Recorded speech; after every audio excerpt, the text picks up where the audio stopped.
the skill. Instant death, it's instant death.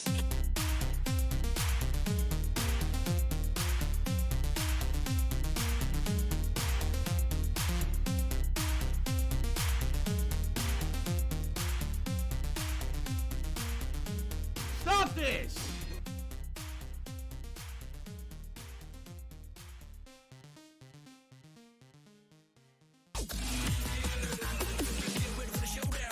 I love Hulk Hogan's dick.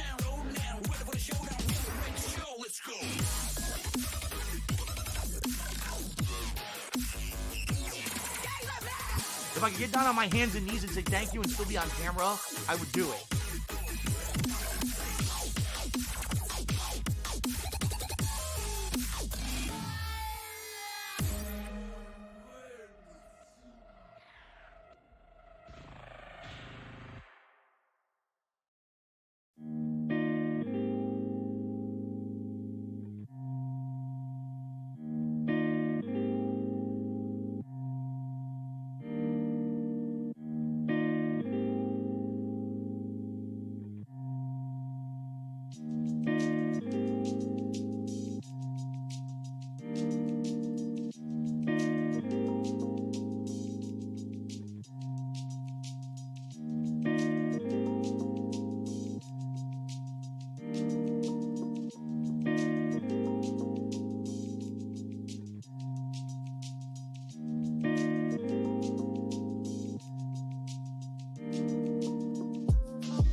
they said, Phil, you know, we contribute to you, but it always seems like it's a black hole because it always seems like no matter how much we contribute, you're always still having problems. You're always still in debt and nothing's getting better.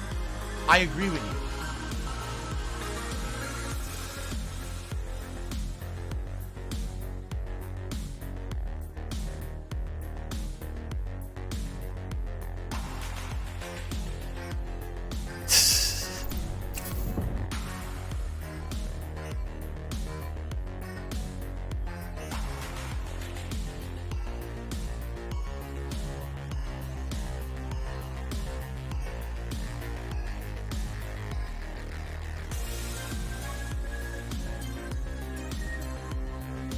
My laugh sounds like ack, ack, ack.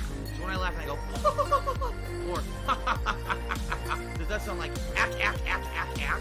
No, it sounds nothing like that at all.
Tiger, tiger, row, tiger, row.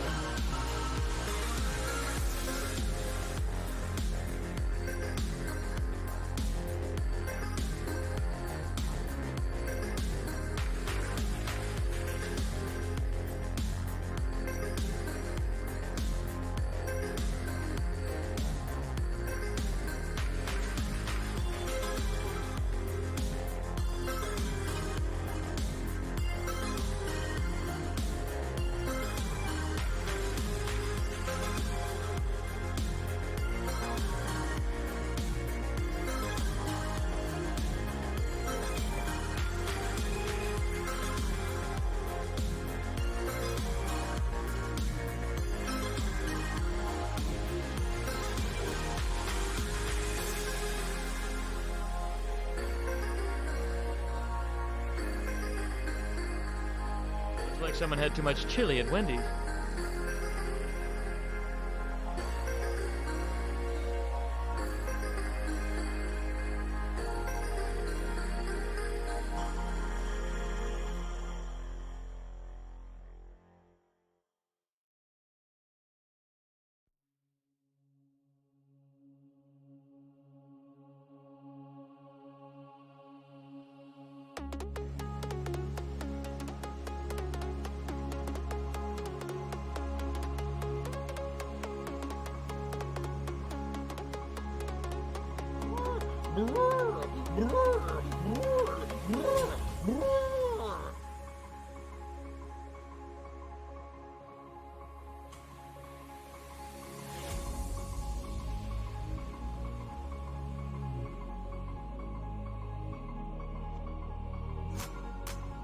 I hate my job.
I need that money. I really do. I need that money. Pay my bills.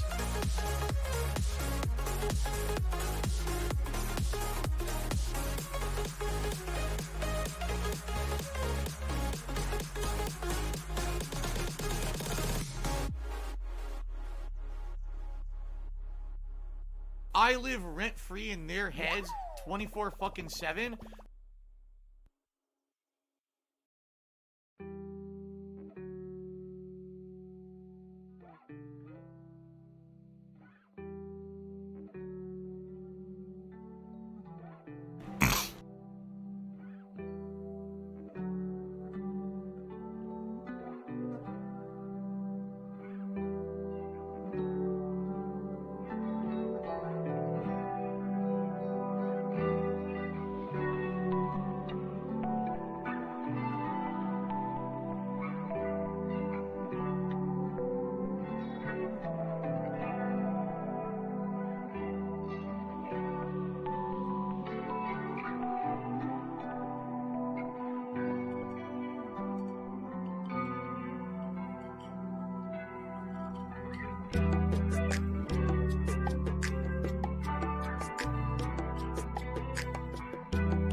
Oh, here we go. Now he's talking about WWE champions. So he's a piece of shit.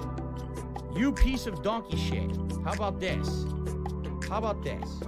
WWE champions. Alright? WWE champions lives rent-free in your motherfucking head. I don't think about WWE champions. You do. You probably know way more about the fucking game than I ever will, because you're an idiot. You're an obsessed loser.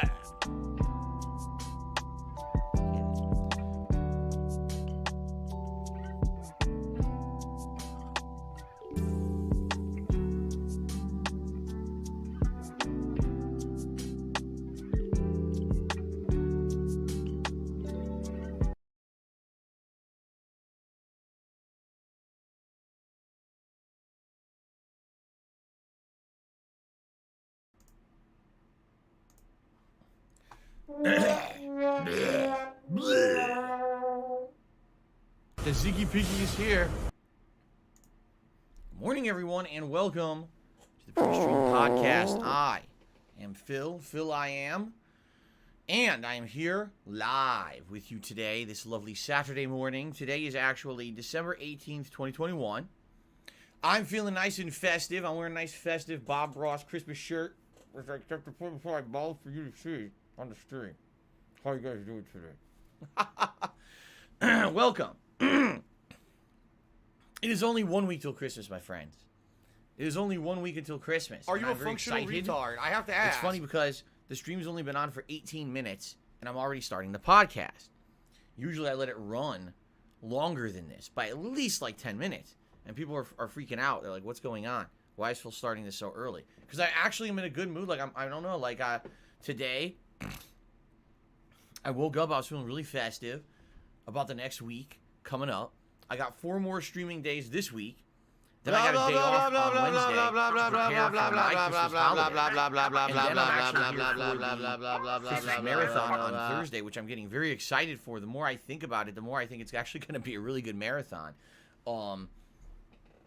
You know, and then I'm here on Friday for a holiday edition of Ask the King Q&A show / podcast, whatever you want to call it, which is going to be pretty good, I feel. And, you know, then I got Christmas, a day that I get to spend with my family and all of that. And then after that, jumping right into, you know, ongoing playthroughs and likely new content based on what we do on Christmas. So I'm thinking about all this. I'm like, wow, this is cool. Like, I'm really excited for the next week. It's going to be a good week that's actually going to feel like refreshing and rejuvenating. Especially when I start to play some new stuff actually during the Christmas marathon of all things. Okay? So, I hope you guys are pumped too. First of all, it is the last weekend before Now, this Christmas. shocks me. Okay?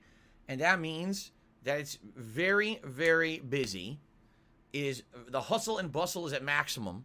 People are going all over the place trying to do the last-minute preparation for their own Christmas celebrations next weekend. Whether that means last-minute shopping, travel, because yes, some people are traveling all around the world to see family and friends. Keep in mind that last year, COVID was at its height at this time. And many, many people forwent having holiday celebrations. Actually said, no, Christmas is essentially canceled this year because of COVID. And now this year, it's like Christmas plus, or Christmas to the power of 10. You know what I mean? Like, we got to make up for the fact that we didn't have Christmas one year by now having the most insane Christmas ever. Which I don't understand because COVID's not gone. A lot of people are vaccinated, which is great. There's more protections against it, but COVID still exists.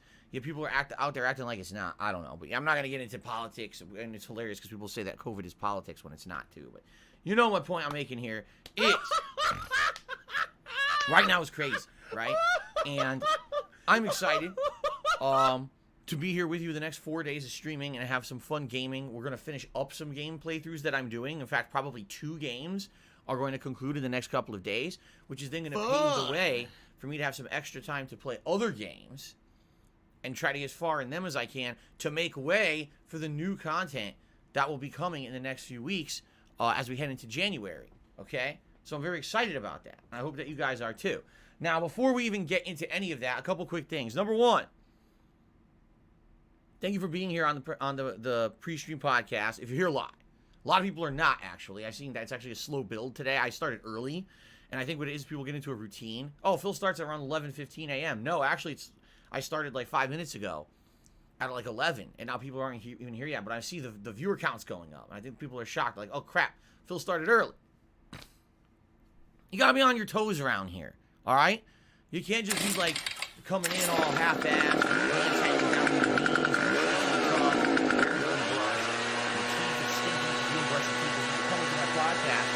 Oh, it's just starting? Oh, what the hell? It started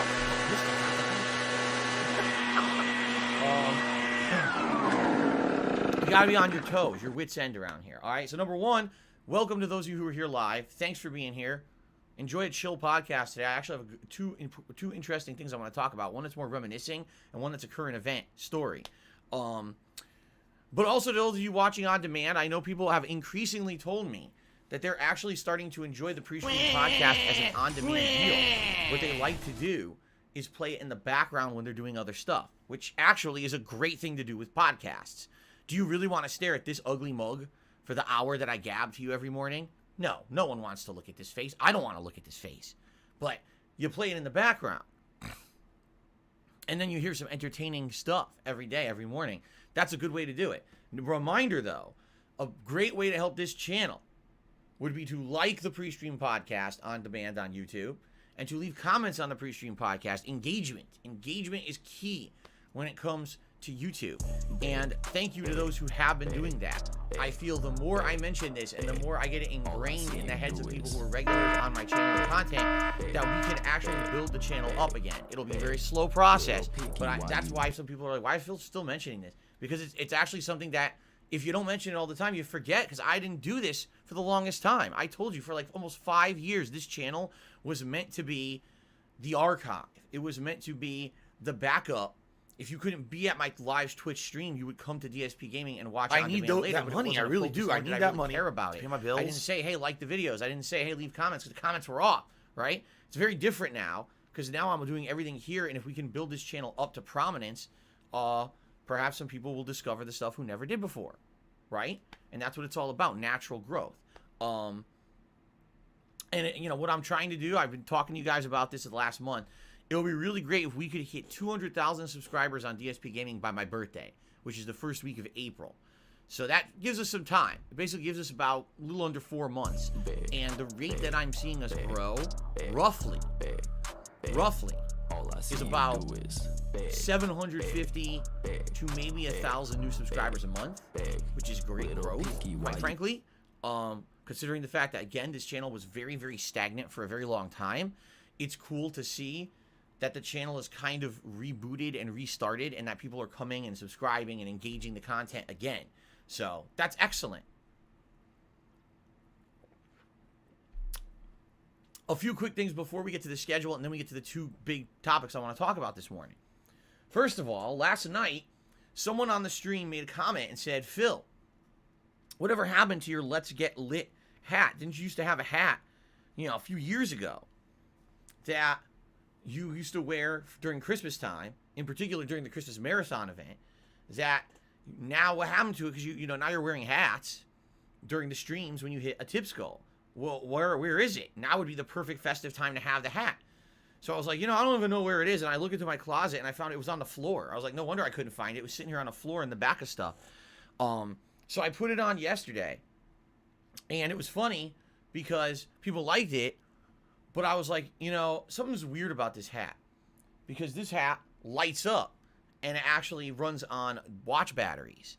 And I was like, this hat I haven't used in years. Like, I don't even think I used this hat last year at all. I don't think I even brought it out. I think it was sitting on the floor in my closet. Okay. So I'm like, the hat looks nice and everything, but I get the weird feeling that those batteries are kind of like half dead. In fact, I was surprised that the hat even turned on when I messed around with it. So last night we were playing Street Fighter on my Friday Night Fights, and we happened to, near the tail end of it, we did hit the $100 Tips goal. I was like, awesome. Put on the hat, turned on the lights. People thought it was neat, but I was like, man, that hat doesn't look how I remember it.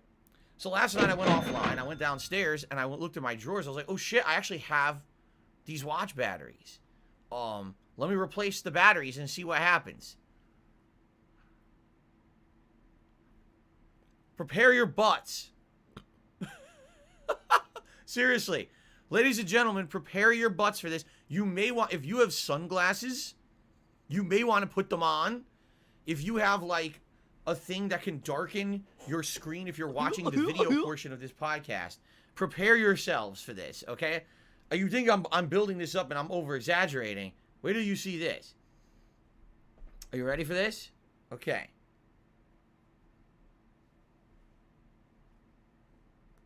All right, prepare yourself. Ready? 3, 2, 1. Oh my God. I'm seeing it on my computer screen. I'm like, ah. Woo. So, when they made the phrase lit up like a Christmas tree, I think they may have been describing this hat. This reminds me of like, oh God, the lights on the Griswold family house in the National Lampoon's Christmas Vacation movie. It's so bright. It's so bright. It reflects off the screen of my laptop. And it's hard to read the screen of my laptop. It's so effing bright when it's on. Okay? It's just crazy. All right. Oh, shit. Now I'm punching my mic. See, I can't even control myself when this hat is on. It's so powerful. I got to turn it off for now. Now, if I remember correctly, fair enough. I first got this hat back in 2017. Okay? So, 4 years ago is when I bought this hat. And if I remember correctly, I used it during my Christmas Marathon event that year, and I had it on. And if I remember, it was within like a few hours, the battery was already dying, and by the end of the stream, the hat was like completely different. It didn't look bright like that. So I think it goes through the batteries like really, really fast. Okay? So the reason I'm showing you this today is for this week and this week only. Okay? For 1 week only. This hat is now eligible on my streams to be worn. If we do hit that $100 tips goal on a stream, this hat is eligible. And yes, I will turn the hat on. Unless people complain and say it's too distracting and they can't pay attention to the video or the game, I will turn the hat on and it will be worn for the rest of that stream if people vote for it. Because what I'll do is I'll do a poll. Santa hat, let's get lit hat, and then I'll just pick other 2 hats at random. You know, as you know, the other hats currently available would be the fake hair hat, the cowboy hat, and the pilot hat. Okay? So those are what are in the running right now. For this week only. Once Christmas passes, I don't think I'm wearing the crazy Christmas hat anymore. Okay? So that's one thing that's kind of cool. Now, another thing is, yesterday I dug out my festive Christmas sweaters, which have been buried in the bottom of my dresser for years. I usually only wear the festive Christmas sweaters for the Christmas Marathon event that I do. But I was thinking about it, and I was like, wait a minute. Why do I do that? Because I bought these things. They weren't cheap. And I'm only wearing them like one day a year. Like, that's stupid, isn't it? Right? Especially now, we have again, thinking of the current state of my content, you got to think things evolve over time. Right now, and by the way, the camera is crooked.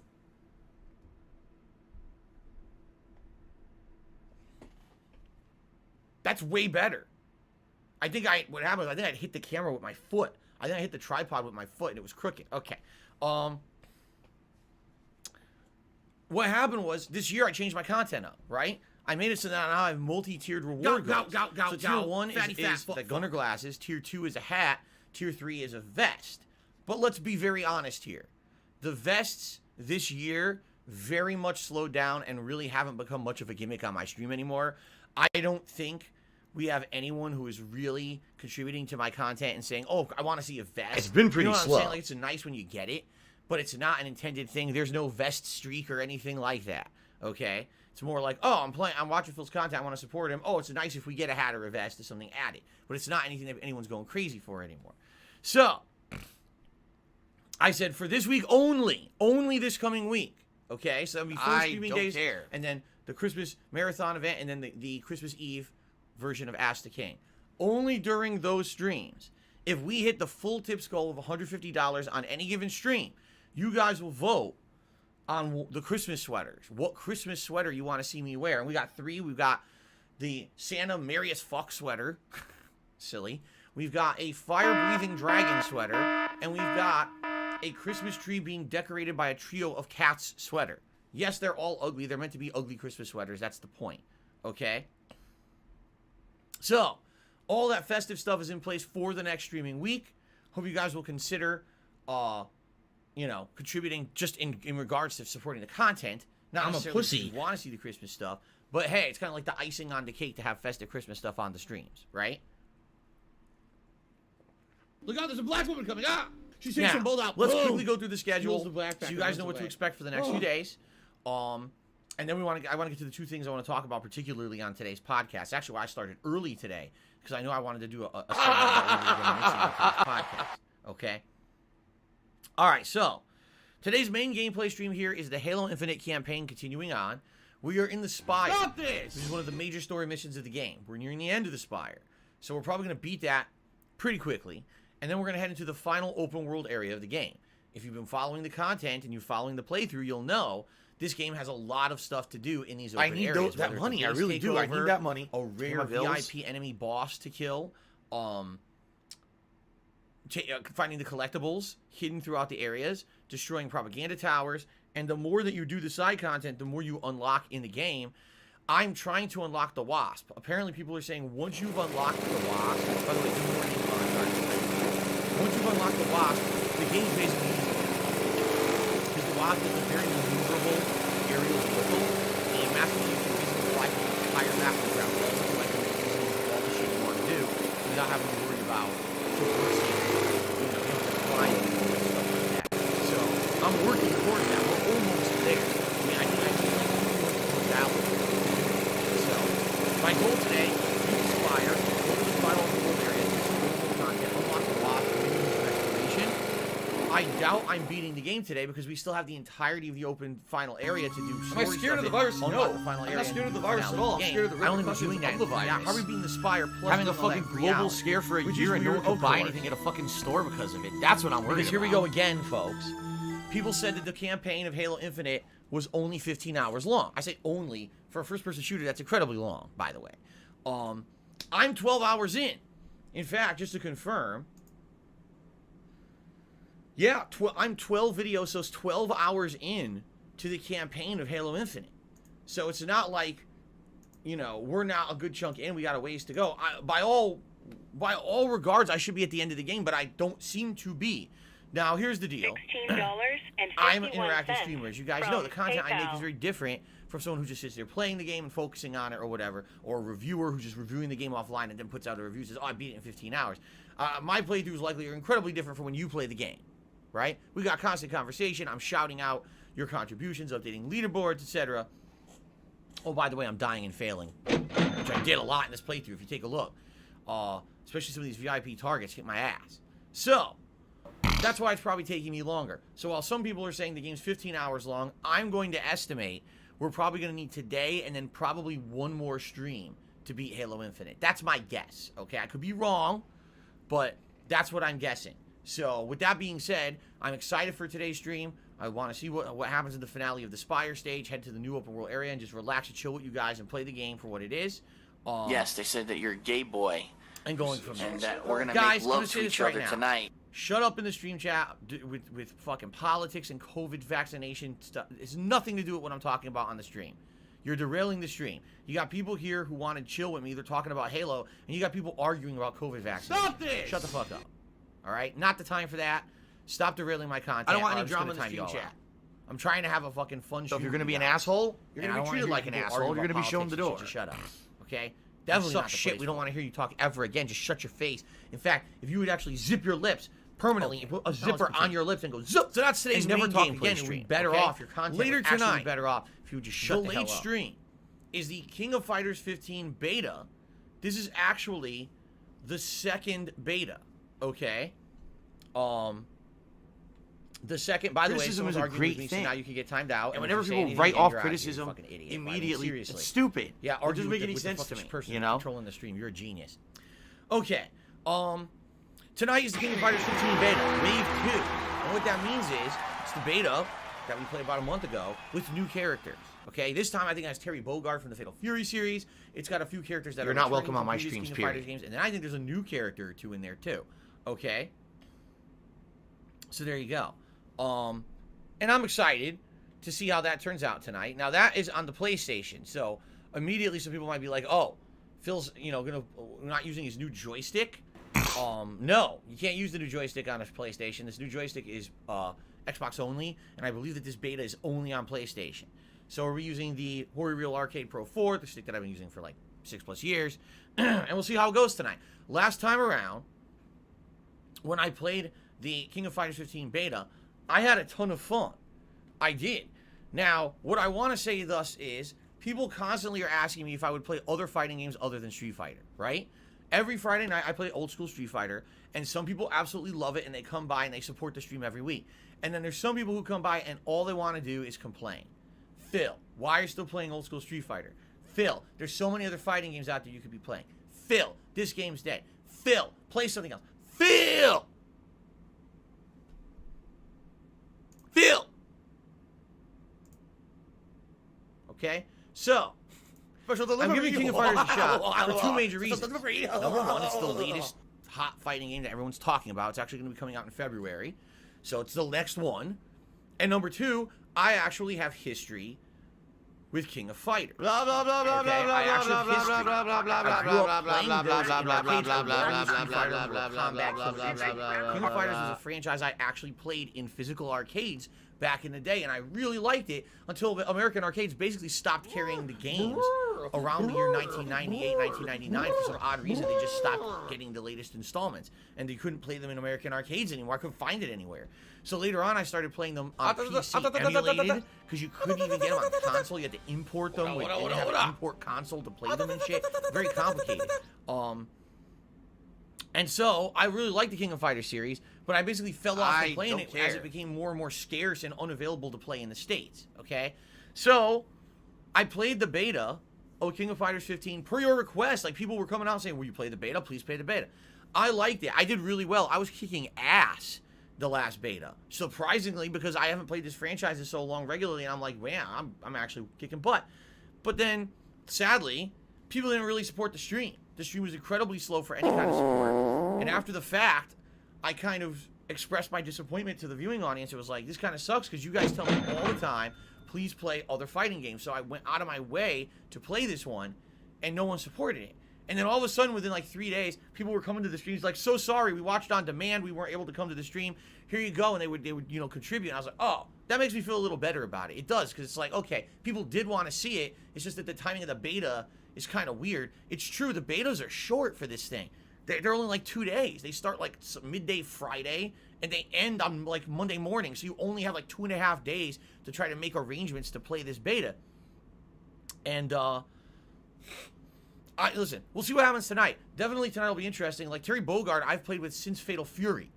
So it'll be very exciting to see what they've done with that character. But a lot of these other characters in it tonight, I don't even know who the frick they are. So they're going to mess around. I might lose a lot tonight, not knowing what the hell's going on in the game. Or who knows? Seriously, who knows? Because last time I thought I was going to get bodied constantly, and I won constantly. Okay? By the way, guys, I got to blow my nose. You ever notice I'm rubbing my nose? It's bothering me. I feel like I got to sneeze. So you can bear with me while I just grab a oh, there's no tissues in here. Ah, shit. All right, hold on. I need to go get a tissue from outside of the bedroom here.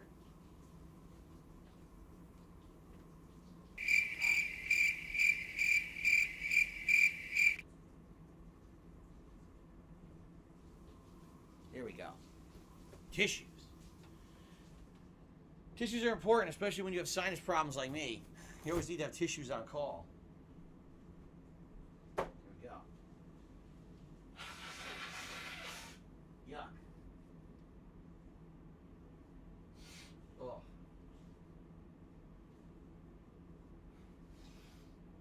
Okay.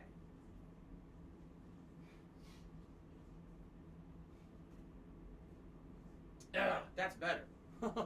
That's much better. Now I don't feel like I'm going to start sneezing repeatedly out of nowhere. Okay, so tonight, King of Fighters 15 Beta Wave 2 on the late stream, 6:45 p.m. Pacific Time. I surely hope you guys will come by and support it too. You know, this is basically a test. These betas are a test for me. If I play a different fighting game franchise that other than Street Fighter, will people come support it? I hope so, because I'm actually liking King of Fighters so far, and I'm excited to try to play it in February if people will support it. So let's see how tonight's stream goes, okay? All right. Tomorrow, it's the conclusion, yes, the conclusion of GTA Vice City Definitive Edition. And you might say, wait, what? The conclusion? But Phil, you haven't even played the game for like 20 hours yet. You know, you go through my playthrough videos here. And if you go back to San Andreas, which we played for like a month, like San Andreas was played over the entire month of November, okay? And if I remember correctly, it was almost 30 parts, or it was 30 parts. I'm trying to find it right now. 33 parts, right? So that was a good, you know, over 33 hours, because some of those videos are longer than an hour, actually. But you're not even at 20 hours of Vice City yet, and you're telling me that you're going to beat it? Well, yeah. Vice City is a much shorter game than San Andreas is. In fact, a lot of people don't realize this. The GTA 3 and Vice City were not exactly lengthy games. It wasn't until San Andreas that they started adding so many different kinds of like content to the game. And if you actually look at the story of San Andreas, how it goes everywhere. At one point, you're doing stuff to people back home on Grove Street.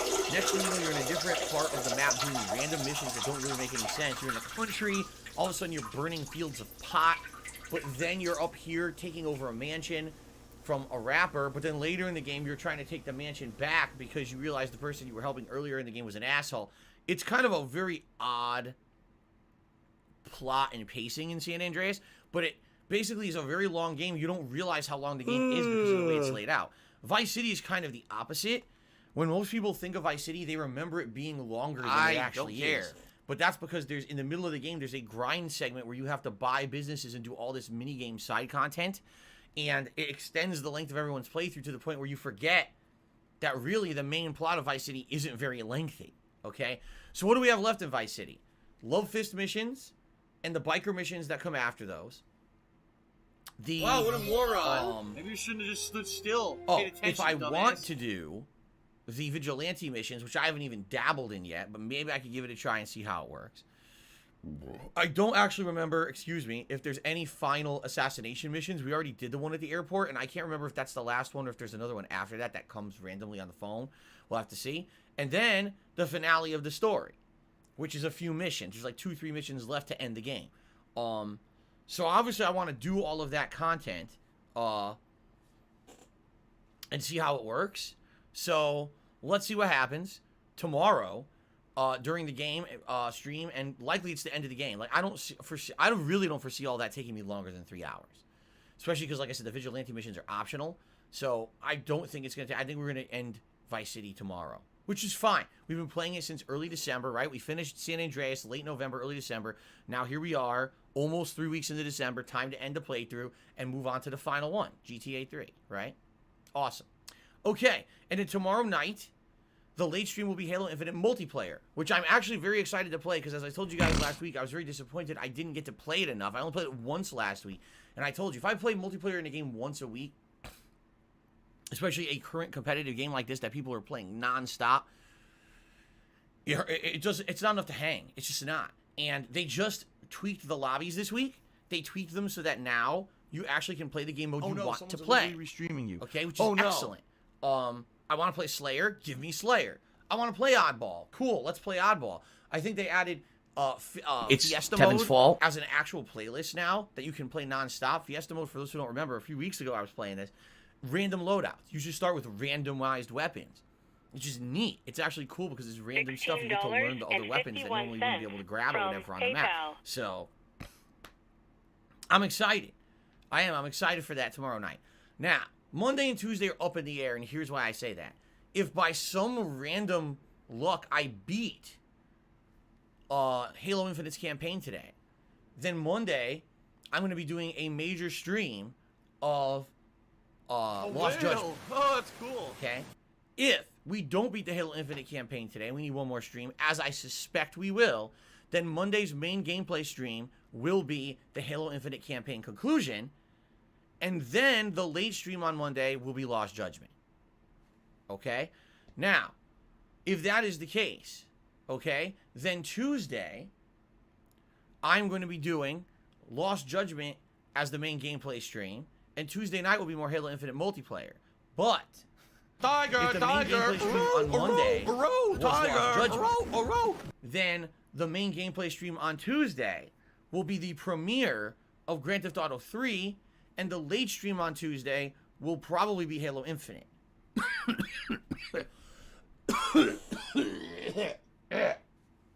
Sorry, I had a tickle in my throat.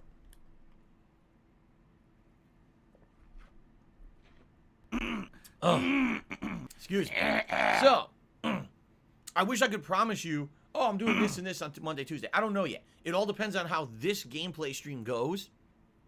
And how this goes will actually determine what happens Monday, Tuesday. So, I'll let you know after today's stream, essentially. When we get to the end of today's gameplay stream, I will let you know what's happening for Monday, Tuesday. Do you want to play the fucking game? All right.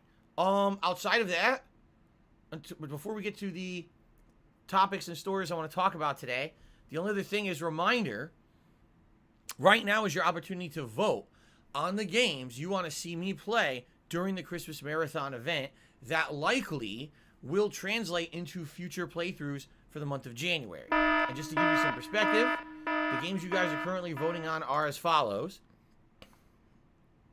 How do you vote? Go to my main DSP Gaming page, go to the community tab, and on that tab, the poll is there live and you can vote.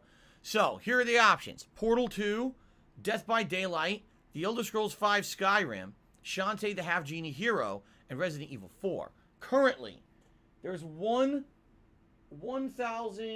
I can't read it. 1,900 votes. That is crazy good. Thank you guys for actually voting on that. Like, it's crazy that I get that kind of engagement on DSP Gaming when I thought the channel was dead. And now I put up a poll within 24 hours, got almost 2,000 people who voted and growing. So, currently, The Elder Scrolls 5 Skyrim and Resident Evil 4 are the games in the lead. And if that stays for the rest of the week, then yes, I will be playing those games on Christmas while drinking, which is interesting. And yesterday on the pre-stream, I looked into it. Resident Evil 4 is only $8. Cool. Skyrim's free. And this is the special edition available on Xbox Series X via Game Pass. But if you spend $15, you can unlock the special anniversary edition that literally was just released like 2-3 weeks ago for the 10th anniversary of Skyrim. And if you buy that edition, apparently not only does it have new features and tweaks like the ability to fish and stuff, but I guess they added in an entire new quest line.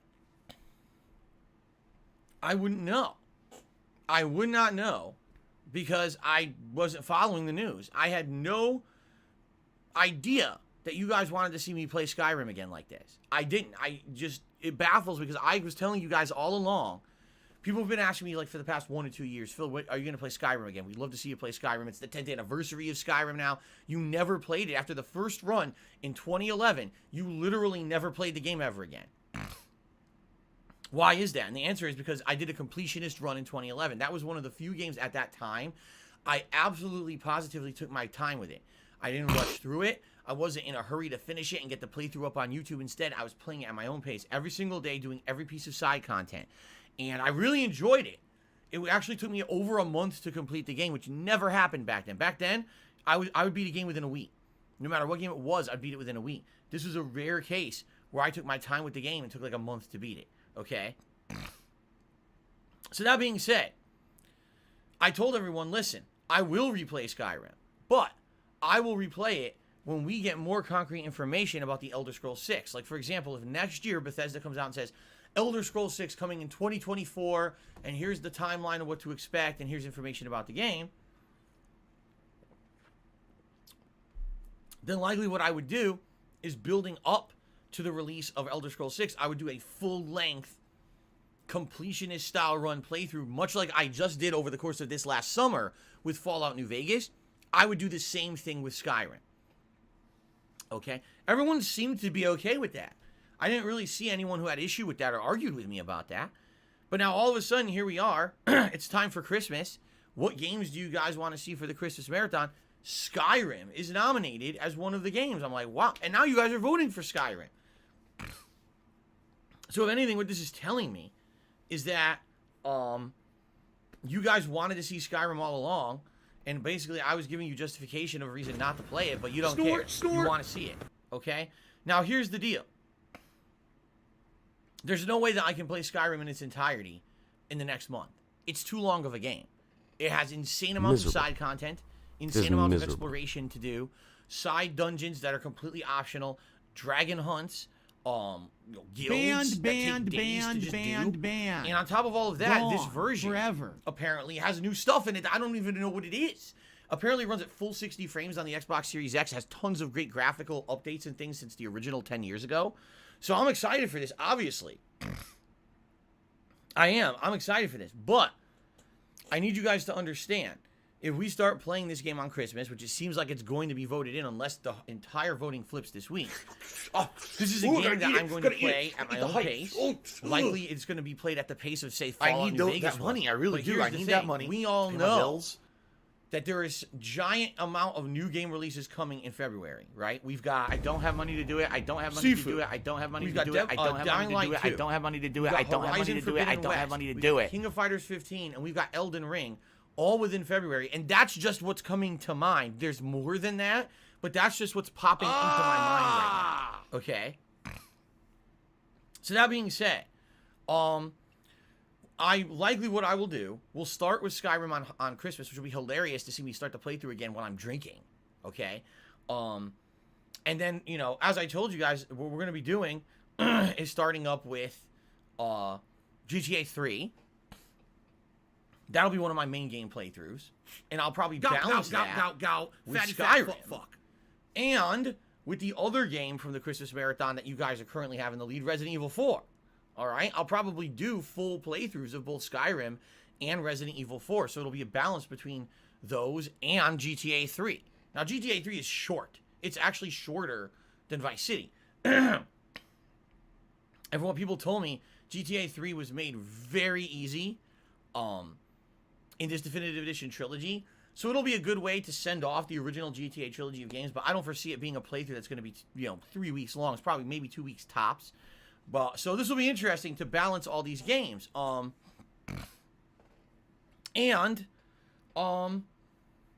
think this is a good way to spend January, because outside of that, we didn't really have concrete plans for January at all. And having a good amount of games to balance at this time, I think, would be a good thing. A lot of people love survival horror. I haven't played Resident Evil 4 since 2014. So that's, Alive and well in Israel. Play this one again. It's good stuff like that. I think this will be good. Now, there's other content that could happen as well. For example, we're very much nearing the end of Lost Judgment. If I make a big push to finish Lost Judgment like I want to, I will likely beat it within the next 1 to 2 weeks, and that means that's tons of free time freed up. Because then the night streams literally would just be Halo Infinite multiplayer. So now we could even start up some other downtime playthroughs that you guys have wanted. For example, Condemned Criminal Origins. For example, Serious Sam 4. You know what I'm saying?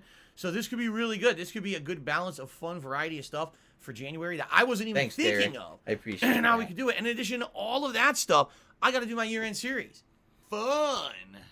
There's going to be a major stream where I'm doing the most disappointing games of 2021 and the best games of 2021 countdown. So there's a lot of good stuff coming up in the next few weeks, guys. Okay? So I hope you guys will join me for the fun. Now, last but not least, guys, if you like my content today, please support the streams. I appreciate all your support. I don't really know about hitting this members goal this month. At one point, I was very optimistic. We were at 334. That's the highest we ever had on the channel.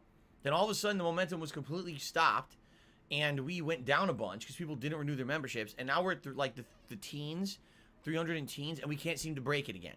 Maybe we'll see a surging of memberships this week because of Christmas week. Or not. I don't know. Obviously, I would love to do the retrospective marathon event with all of you in January if we hit the goal. But I'm not budging on the goal. The goal is the goal. We're trying to create natural growth here on DSP Gaming. And I've already explained to you the many benefits of being a member. And over 300 people agree the benefits are good. So, obviously, there's a reason to become a member. If I can't convince you, then I'm sorry. I don't know what else to do. I don't have money to do it. I don't have money to do it. I don't have money to do it. I don't have money to do it. I don't have money to do it. I don't have money to do it. I don't have money to do it. This month, to provide good incentive for you to become a member, which sucks, I felt like I gave you quality reasons to become a member, but if I didn't, I apologize. And I guess I'll just have to go back to the drawing board in January. But please consider becoming a channel member. It would be great if we could have a rallying for the last 1.5 to 2 weeks of this month and see if we can hit this by the end of December. But at this point, it's kind of hard to be positive about it. It's a big uphill climb. Let's put it that way. Okay? Okay.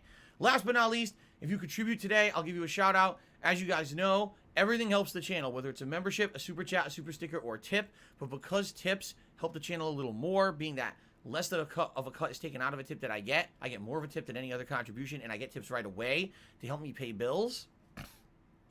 There's rewards in effect for tips. Raise $50 in tips, put on my Gunner glasses. Raise $100 in tips, pick a hat. The Let's Get Lit hat is now eligible, but we'll also have the Santa hat as well as 1 or 2 other They said, hats. Phil, we contribute to you. They raise but it $100 always seems like in it's a tips, black which is the hole. maximum Because it goal always for the seems like no stream. matter how much we contribute, Christmas sweaters you're are now always in still effect. having If you want a problems. You're Christmas always sweater still for me in to debt, wear and nothing's for that getting better. stream. Or a vest. I'll I probably agree put a with vest you. into the running too. Okay, so thank you in advance to anyone who contributes to my streams. 2 topics to talk about today. First topic is a new current event going on right now. If you haven't heard or haven't been paying attention, all of a sudden, out of nowhere, in the last 1 to 2 weeks, there's been a giant discussion about NFTs becoming part of modern gaming. I don't know where it came from, because no one was talking about this. Then all of a sudden, Peter Molyneux announces his new game will be all about NFTs, and he'll sell NFTs. You'll buy real estate in the game and be able to sell NFTs in the game and turn the game experience into a commerce money-making venture for yourself. And he opened up his game to have real estate sold, even though the game's not even out, no one even knows what it's going to be. He opens up the game for pre-buying of land, and someone bought a plot of land for $900,000. Huh? $110.09. Ubisoft from announces PayPal. that their insanely failed Tom Clancy's Ghost Recon Breakpoint game from 2 years ago will now have NFTs in it, starting with a line of like a helmet and armor that you can only earn if you've played the game for 600 hours over the last 2 years. And even then, you don't just earn it, then you have to do criteria to get it. And people got it in the game and posted it up for sale online for anywhere from $600 to $3,000.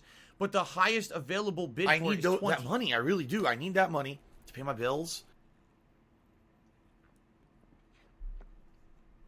Now, in addition to all of that, Stalker 2, the sequel to a game that's came out like 10 years ago, kind of a cult classic hit, announced they were going to do NFTs in their game. Immediately, there was a monstrous backlash against the company saying, why are you putting NFTs in this game that we've been waiting for over a decade? Like, you're already finding ways to fucking nickel and dime us when we just want the game. And there was such backlash that the game developers came out and said, okay, we screwed up, we apologize, just forget we ever said anything. There's not going to be NFTs in the game. Okay?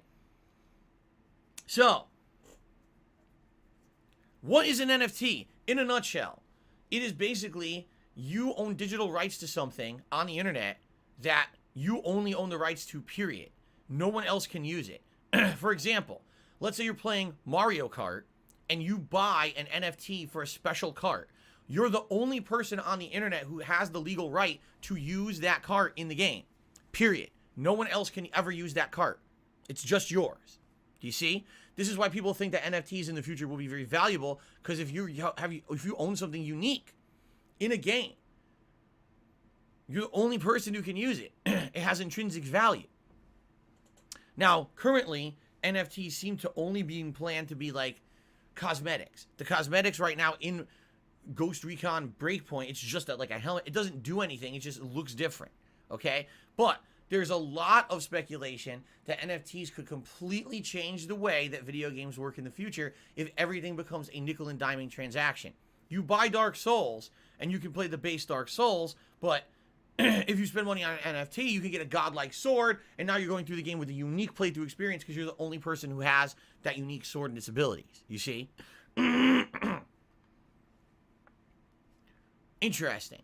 Now, the reason I bring this up is because this week, there was an emergency meeting at Ubisoft because it seemed there was a monstrous and negative backlash against Ubisoft when they announced they were putting the NFTs into Ghost Recon Breakpoint. So, Yves Guillemot, the CEO of Ubisoft, we've seen him at E3 before, okay, did an emergency meeting with people in power at Ubisoft because it seemed like there was dissension among the ranks. People who were head game developers at Ubisoft were like, we don't understand how NFTs are going to benefit our product besides a way to just basically milk money out of the customer.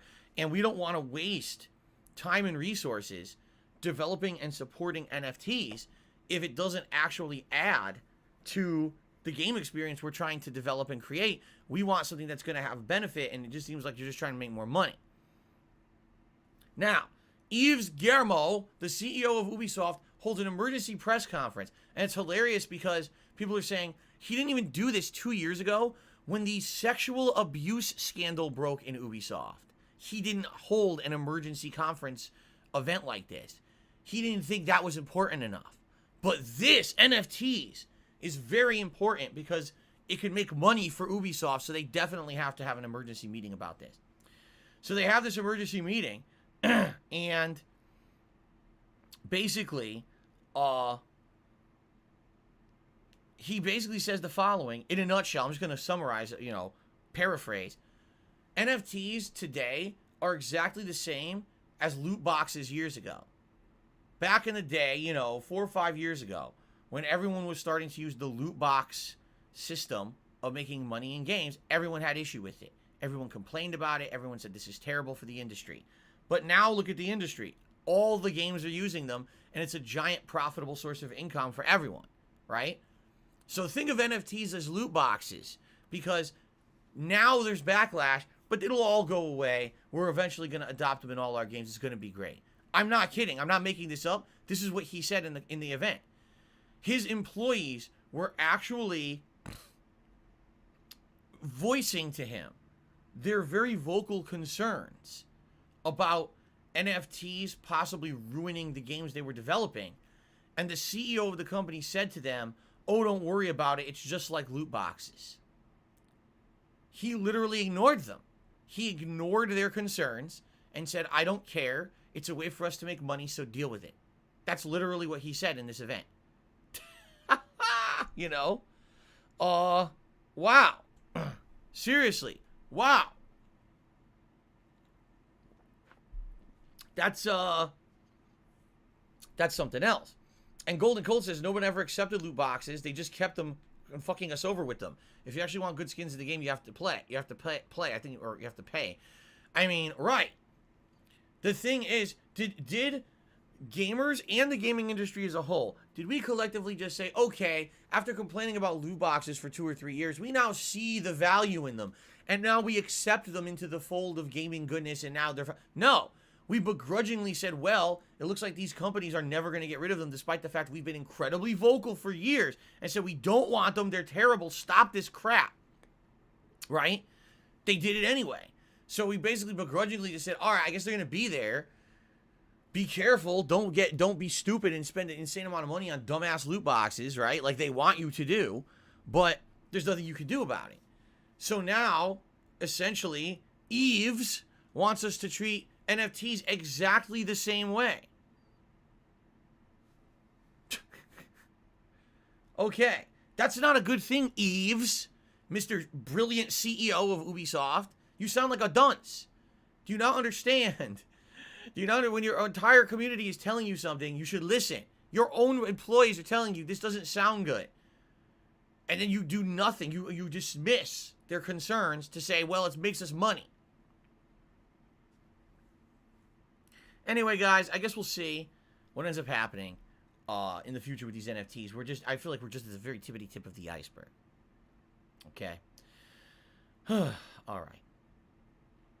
Anyway, my friends, one thing that I want to talk about today, and now, sadly, I've kind of almost run out of time. I didn't realize that I'd gone this long on the podcast. So I may not even have opportunity to talk as long today as I wanted to talk about this topic. But I will do my best, and maybe we have to break this up and talk about this on future podcasts. So, ladies and gentlemen, I get asked this question all the time. Phil, what is it that inspired you to be a content creator? Because you've been doing this for a very long time. 13 years you've been a content creator on the internet, starting on YouTube way back when. You're one of the most prolific content creators on the internet, and you've been through hell and back, yet you're still here, right? Well, I'm just curious, what kind of inspired you to be a content creator to begin with? Did you have any content creators you watched and or, followed or were interested in back in the day? And I always answer the same thing. I say, yeah, there were 2 content creators back in the day, and we're talking like the years 2006 to like 2008, essentially, that I was heavily inspired by and or influenced by. Okay? The Angry Video Game Nerd and the Nostalgia Critic. At that time, those guys were becoming very popular on the internet with little to no budget and production value. They had no money behind the crap that they were putting out. It was very guerrilla style. A camera pointed at them, talking to a camera, bad lighting, little skits interjected into the stuff they were doing, very primitive special effects. But these guys proved back then, I'm not talking about their current day product, back then, they showed that you can have someone who has no backing, no investment, right? No money, nothing. Just talent. You're funny, and you're a hard worker, and you can actually put out entertaining content that will be successful on the internet. When I actually saw these 2 guys making content, it inspired me because people had always told me that I was a funny guy, that they liked when I played. For example, if I went to a Street Fighter tournament, I would be sitting there doing commentary when people were playing Street Fighter, and people liked this. Oh, you're funny, man. That's that's cool that you did that. That you're here. We hang out with you. We have a good time because you're a funny guy in person. And so I always thought, is there any way you could ever translate that into anything? Probably not. And then when YouTube came along, and now you can broadcast yourself to the world without paying for production of being on a television station or having a TV show, but instead just putting a video out that everyone can just publicly see on the internet. man, did that change the face of content creation and entertainment pretty much overnight when it became more mainstream, YouTube, that is. And so when I saw AVGN and Nostalgia Critic making content, it inspired me. And I started making content in 2008 based on that inspiration. However, there's actually another group that inspired me back in the day that I almost never talk about because they don't exist anymore. And this is a group that I actually have a little bit of history with over the years. I had a bigger association with them in my early days as a content creator, and then over the years basically did my own thing. I am talking about Screw Attack, or ScrewAttack.com, okay, which doesn't exist anymore. You can't find them. They were sold off, assimilated into other corporate entities over the years. But back in the day before I was a content creator, Screw Attack was an independent gaming group of people who were passionate about video games and made daily videos about them. Before the era of live streaming, these guys were putting out content regularly that was very entertaining. It was daily news shows like Hard News, where they covered gaming news every day, okay? Skits and comedy bits that they put out that were all gaming related. Full-length, in-depth game reviews, okay? They were one of the earlier groups that did that kind of stuff. And in reality, I first discovered the AVGN, the Angry Video Game Nerd that is, as part of Screw Attack, because at one point he was associated with them. He was part of their group. He had an exclusive agreement with Screw Attack. He would put out 2 videos a month. Screw Attack would have the rights to those videos to put them on their own site and give him a way to have that content on the internet, because at the time, putting that kind of content out on YouTube was a no-go. If you put that kind of stuff out on YouTube, you couldn't monetize it, and 9 times out of 10, it got hit with copyright claims. But Screw Attack was hosting their own stuff at the time. They were not putting content on YouTube. They were putting it on a different third-party site, and therefore they weren't hit with the same copyright issues and things that you had on YouTube. Now, in addition to that, later on, Screw Attack ended up getting a contract with GameTrailers.com. Now, how many of us remember Game Trailers around here? I used to actually be a regular at GameTrailers.com back in the day. They had really good video reviews of games, really in-depth. They would put out, big clips and everything of the games and everything. At the time, they were some of the best game reviews on the internet, I felt. And they had a ton of other content as well. Now, in the last 10, all of this stuff fell apart. All right? First of all, Screw Attack had a big falling out because there were 2 guys who were in charge. One was named Stuttering Craig, and one was Handsome Tom. They were the kind of co-founders of Screw Attack. They had a giant disagreement about the business side of things. They ended up breaking apart. Craig retained ScrewAttack.com and basically kept the business going with a certain group of employees, while others left with Handsome Tom and made their own thing called Game Heroes. And it didn't last very long. It only lasted a few years, and then it basically was retired, and that was the end of all of that. Screw Attack went on to continue to make content and had a new group of people who did stuff like Hard News and stuff. While some people left, some people stayed, more people were added over the years. And basically, If I could get down on my hands and knees and say thank you and still be on Screw camera, Attack grew in I would prominence do it. for a while and started doing some big things, okay? Like gaming conventions and the like. The AVGN got more popular and brought them more attention and prominence over the years as well, okay? So my association with Screw Attack is interesting because I actually was a fan of theirs before I ever made a piece of content for the internet. I went to MagFest 2007, and I've talked about this over the years, even though I rarely talk about it now. When people say, Phil, did you ever go on a trip that was like gaming related, but it was just for like relaxation, not a trip where you were a content creator streaming you, or an internet celebrity and shit like that, but maybe you just went somewhere and had a good time? And the answer is yeah. You want to know the one trip I ever went on where I didn't make a piece of content at all, but I had a great time, was MagFest 2007, okay? That was a gaming convention in the early days of MagFest. Now MagFest still exists and grew in prominence over the years, and actually since then, now it shrunk again. Apparently it fell out of prominence at some point. I don't know why, but basically back then it was the grassroots kind of a deal, much like I had always been part of the grassroots Street Fighter community. Well, they were kind of a grassroots kind of a deal when it came to gaming conventions. So I remember going to this Screw Attack Gaming Convention, excuse me, MagFest Gaming Convention in 2007, and there was an arcade where you could play classic arcade games. I played Hyper Fighting there in person against a bunch of people. There was a console tournament, and I played in Street Fighter 3 Third Strike console tournament. There was all these panels and things going on. There was actual other events, and the guys from Screw Attack were there and said, "Hey, if you're a fan of us, come hang out." Thanks for the money, stupid fuck. Who came and hang out with them This all rant weekend. is trash. Um, What do you call a And grouping at of the time, friends? no one knew who A Dark Side Phil convention. was except for fighting game players because I hadn't made any content yet for YouTube. Blah blah And blah I had a blah great blah time hanging blah out blah with blah them. blah This was blah blah actually blah blah before blah the blah falling blah out blah blah blah of blah blah blah Craig and blah Tom. blah blah blah So they were blah both blah great blah together, blah hanging out, blah having blah. a good time. And there was actually a tournament, a Call of Duty Modern Warfare tournament, all right, held at the event. And I joined Team Screw Attack despite the fact that I had no experience in a competitive shooter. We got second place in the tournament. Pretty good.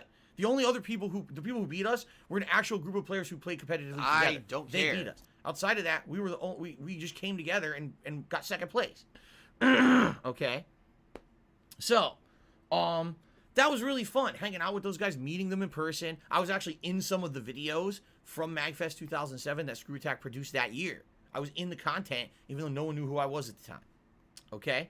And then, like I told you guys, I was a fan of the AVGN. He inspired me to do content. Basically, what happened was, when I started doing my own content on the internet, I fell off from following all the stuff that I used to follow for a couple of reasons. First of all, I felt like if I kept watching the Angry Video Game Nerd or the Nostalgia Critic or Screw Attack, that I would, sadly, I hate to say this, I would be influenced by them.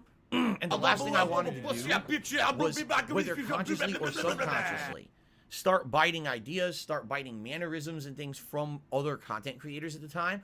I kind of wanted to isolate myself and do my own thing. And that way I could be popular for the sake of ideas that I had.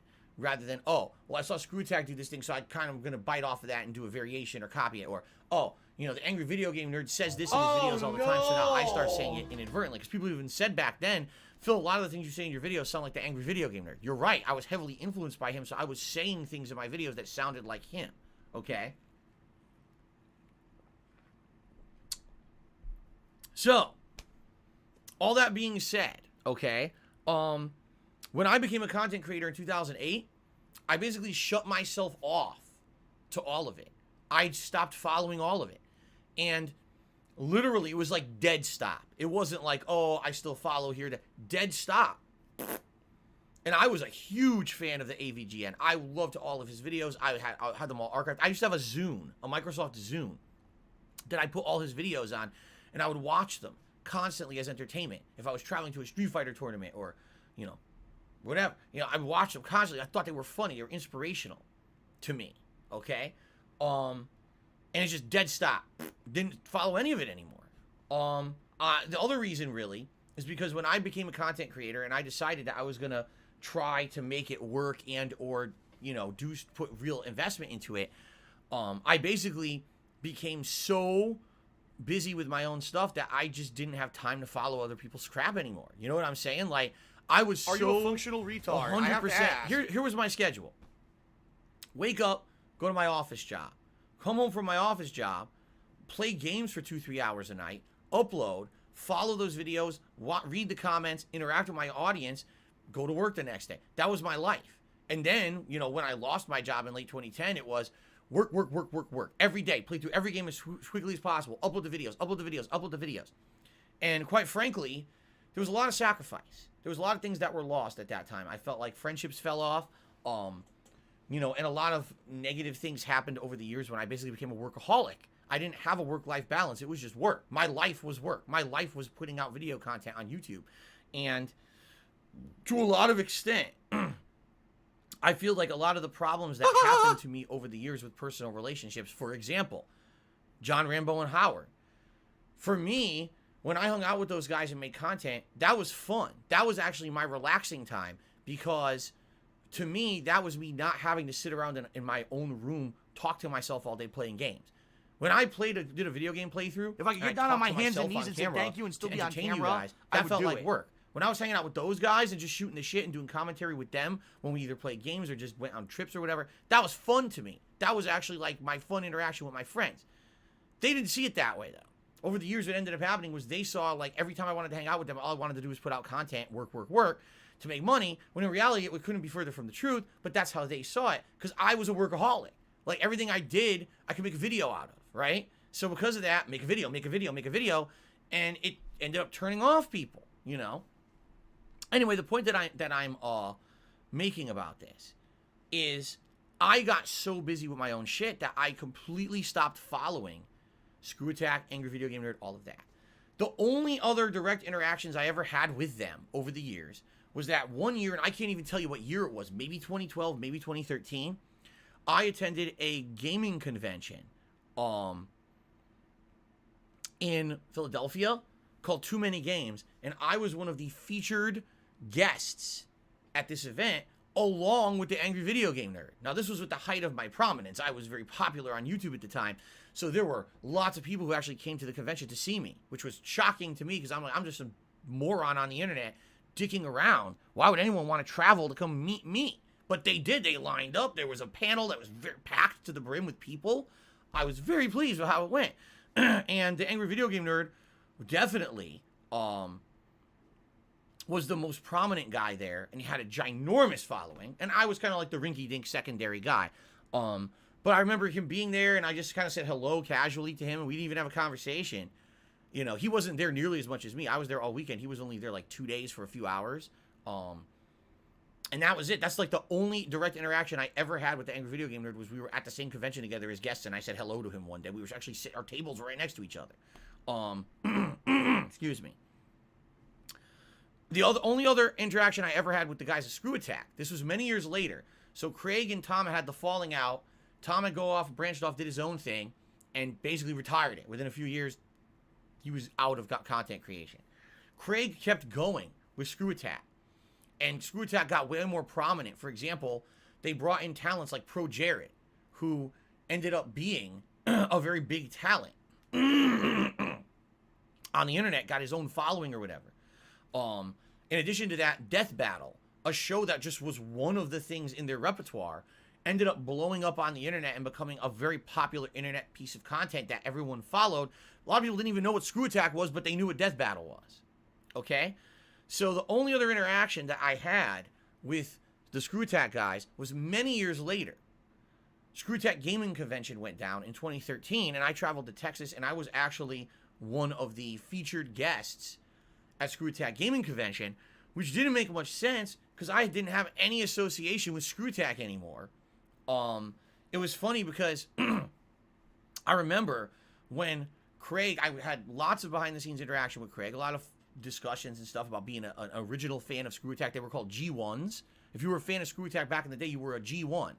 And I had a lot of interaction with him. I was like, dude, remember when we hung out in 2007? We had a great time at MagFest before I ever put out a piece of content. And look what's happened to me in the last 5 years. I went on to become a prominent content creator on YouTube, and I would love to come to your event and, you know, have a panel and chill with you guys. I know you're doing the Iron Man of Gaming tournament. I would love to be a part of that.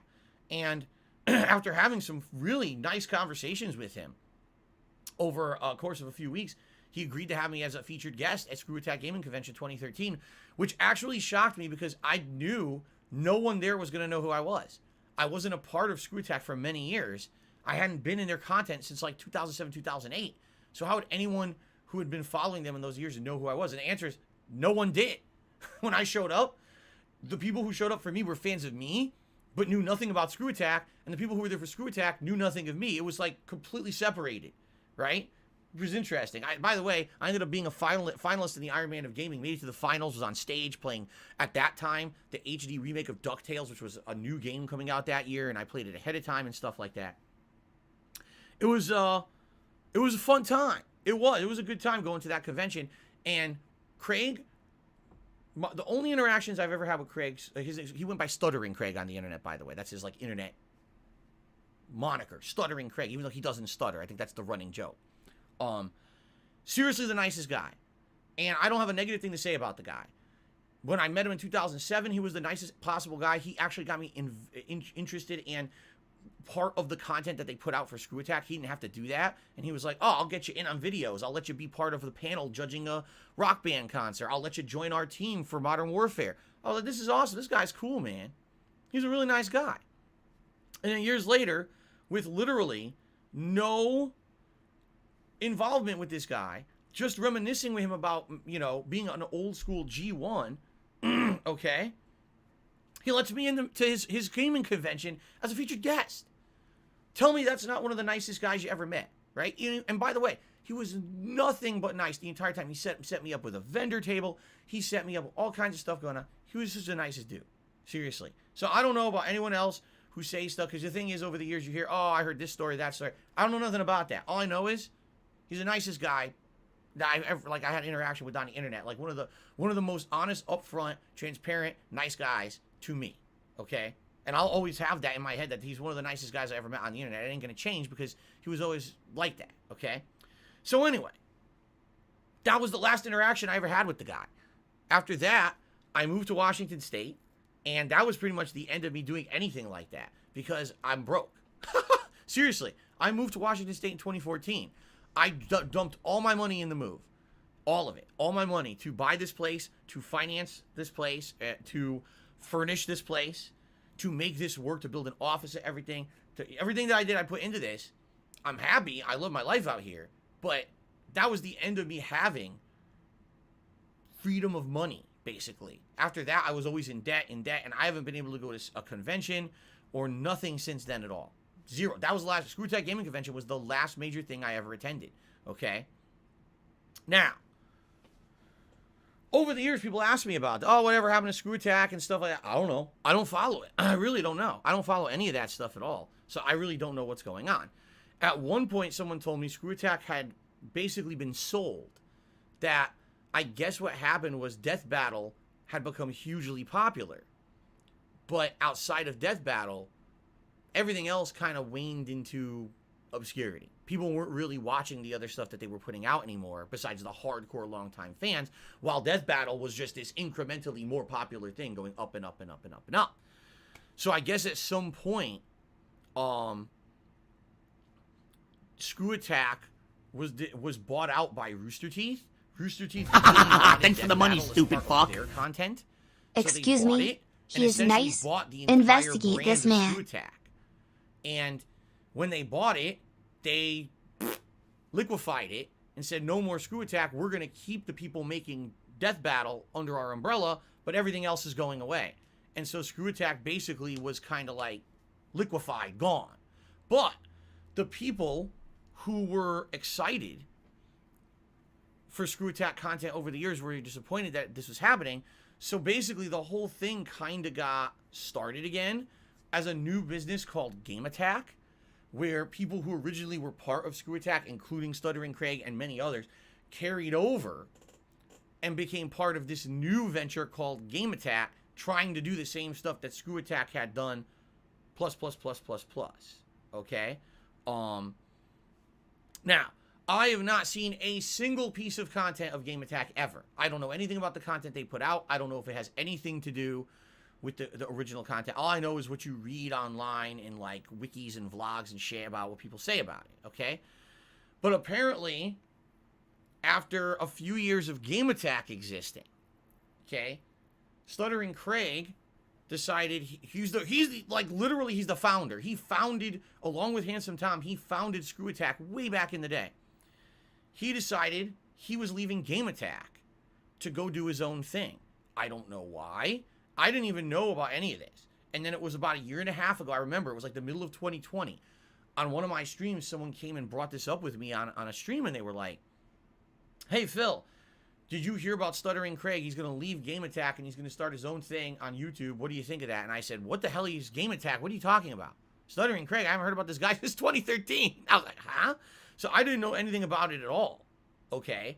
It just kind of like blindsided me, that question. So come to find out, I looked into it eventually, and what happened was in like the middle of 2020, for some reason, Craig decided that he was going to leave Game Attack, which is very odd because he started the whole thing. He started Screw Attack, it got sold, then he went to Game Attack, but now he's leaving Game Attack. I don't understand the ins and outs of it at all. I don't know. I didn't follow this stuff. But apparently he started his own YouTube channel. He tried to get people who were fans of his from over the years, the original G1s from Screw Attack, the fans of Game Attack, to come and watch him on his own ventures on YouTube.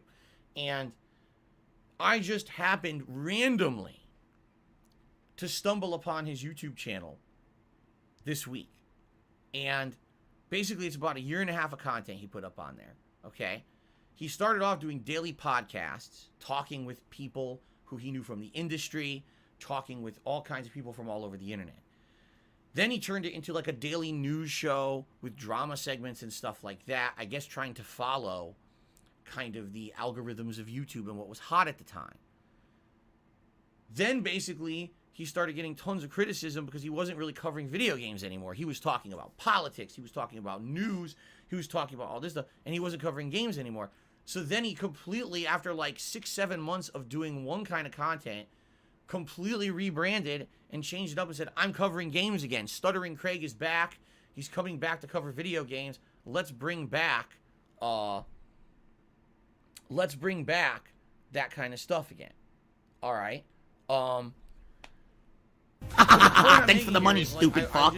Again, it's TRO, why they reminisce over you, my God. I'm 39 years old now.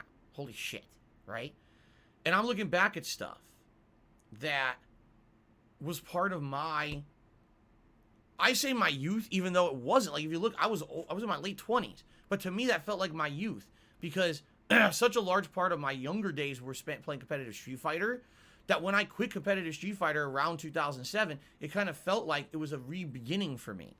I was now opening my horizons again to gaming content and stuff like that on the internet that I had basically ignored for the longest time.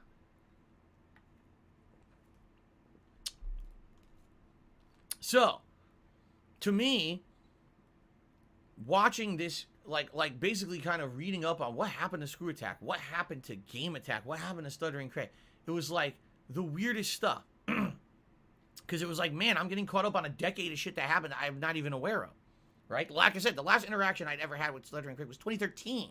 Actually, I take it back. It was 2014. Because in 2014, originally, I was in talks with him again to go back to Screw Attack Gaming Convention and be a repeat guest for a second year. But that's the year that I moved out here, and I said, well, it ain't going to happen anymore. Okay? So, basically, what ended up happening was he had this whole YouTube channel for 1.5 years, and it basically failed. And that's sad to me. Because this guy is the nicest guy. Like I said, he had talent. Obviously, he was the one who spearheaded an entire internet community of gamers for a long time. And for some reason, he wanted to start his own stuff, and it failed. He basically couldn't make it work. It wasn't making money for him or whatever. I'm not sure, because I saw many times, I guess during the 1.5 years that this channel existed, he put out a video saying, oh, I'm trying something different to finance the business. Can you help me with this? Can you help me with that? It just seems like, to me, sad. Because I know this guy's a hard worker. I know this guy is one of the guys who started shit 15 years ago. And for those who don't know... Thanks for the money, stupid fuck. Actually, back in September, Bruh, he this put is out a bullshit. big video, and he Flush basically was face, like, cocktail I'm moving glass. on. I can't do this anymore. I love making video game content, but it's been 15 years, and I tried my hardest, and it's time for me to move on to bigger and better things for the sake of myself and my family. He basically quit the games industry, and now he has a job completely unrelated to video games. Like, he just flat out left after 15 years being an originator, one of the guys who literally inspired me back in the day to make content by literally just being nice to me. Like, just being nice to me in 2007 at MagFest inspired me to later on. Thanks for the money, stupid fuck. Let me resume this. actually really Craig sad about started that, Screw because Attack, this guy, sold I it full feel, screen, worked started his ass Game off Attack for a with very Sean long time, Boland, and what sold happened his is the part to industry Sean, changed, started a right? Look at me. YouTube channel, Look and how then decided to different give up I wanting am to focus today on than something how I was else. back in the day. The kind end. of content I used to put out, the kind of content I do now. I'm still enjoying games on a daily basis, but man, is what I do now different than what I used to do. You know what I'm saying? And I had to evolve. I had to change over the years. I never would have survived doing the stuff that I did 10, 13 years ago today. okay? But this guy, you know, worked his butt off and was one of the originators of that kind of content. And the fact that he really, I don't know what happened over the years. Did he have a falling out with the people at Game Attack, and that's why he left and ended up trying to do his own thing, and he couldn't get that to work or whatever? I don't know.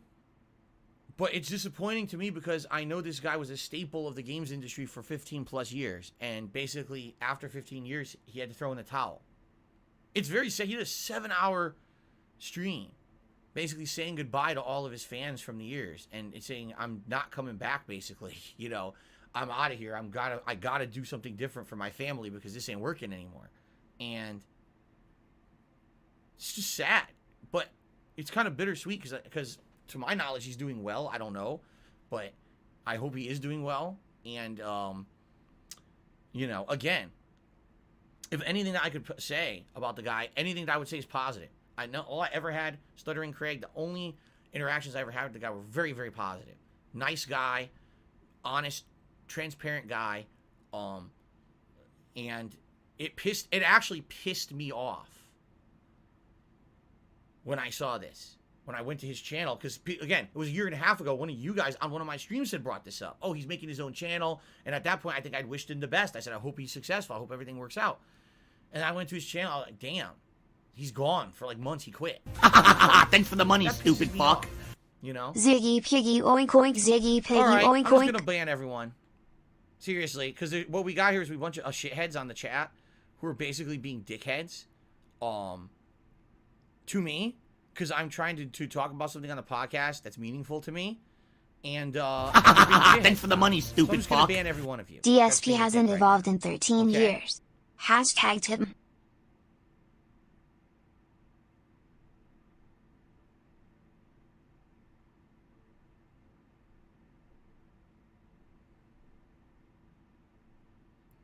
Fucking serious. Like, what do you think the purpose of a podcast is? Really? Can I ask you this question? What do you think the purpose of this is? So I can talk about these kind of topics that are meaningful to me. If you don't like it, you don't. Why are you at the podcast, you fucking idiot? You can sit here and be negative to me on my own stream. Fuck off. Like, it's the Christmas fucking season. It's 1 week till Christmas. Let's be a dick to Phil on his stream today because he's talking about something that's meaningful to him, right? Really? Fuck off. And grow up. Because I don't want to deal with your shit anymore. If I see nonsense like this, I'm just going to ban these idiots and fucking just move on. It's pissing me off.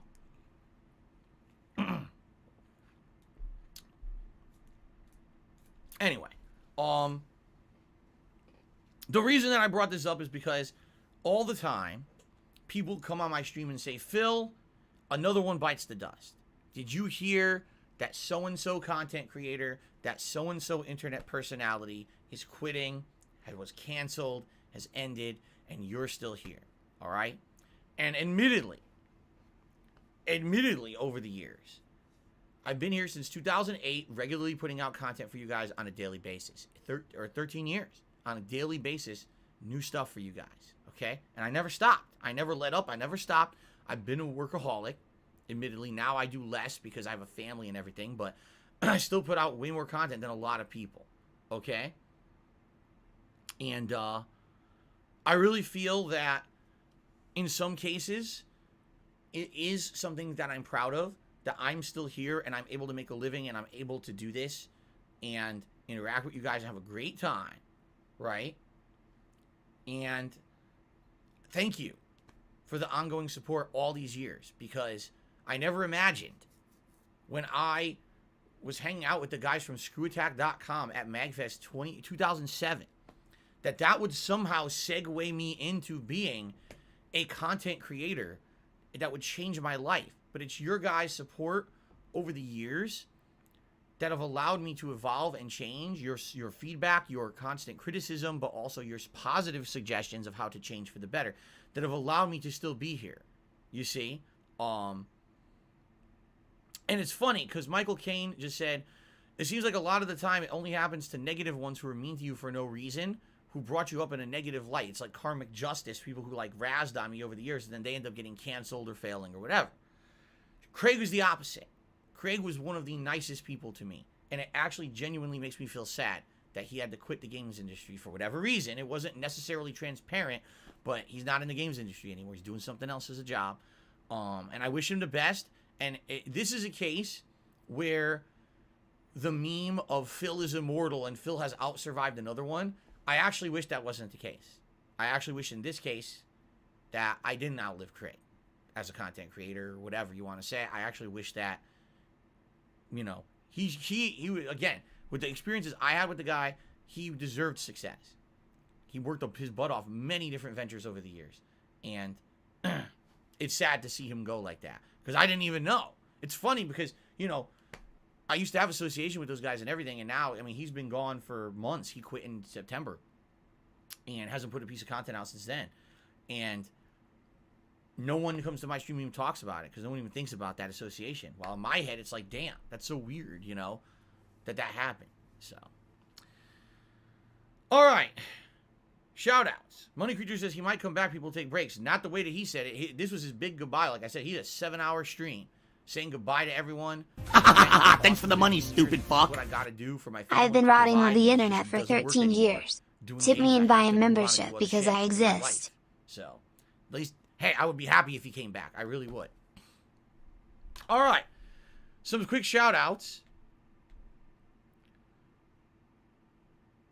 Money Creature did a $10 super chat saying, I started managing streamers and have been wondering if you consider writing consoles off of taxes for business purposes or any other device on tax in regards to streaming.